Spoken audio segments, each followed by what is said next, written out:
Hello everyone, welcome back to another video. In this video guys, I'm going to show you how to fix if you are not able to remove card from Apple Pay. If you are trying to remove your card or you are getting this error cannot delete card or any other error and you are not able to remove the card from Apple Pay, then I'm going to show you how you can remove it, how you can fix this problem. So let's get start the video.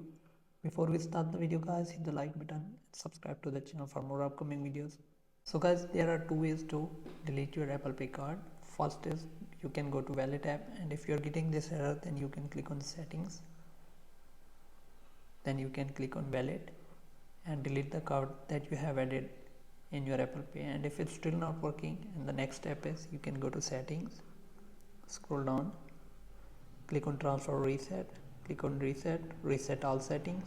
So this way your card will be removed. You won't lose any of your data.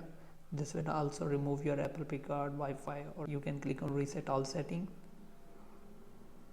And as you can see, are you sure you want to? This will reset all settings. No media or data will be deleted. This will only remove Wi-Fi or Apple Pay card from your iPhone. Then you can go ahead and simply click on reset all settings, and your iPhone will restart.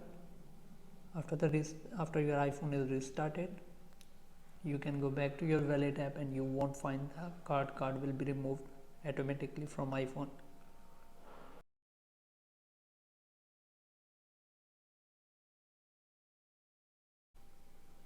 So once the iPhone is restarted, you can just go to settings and you can go to Wallet, and you won't find the card that you had added in Wallet app.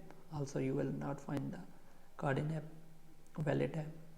So this is how you can remove it if you are not able to remove. So hope this video helps you. If it does, then leave a like and comment. Thanks for watching.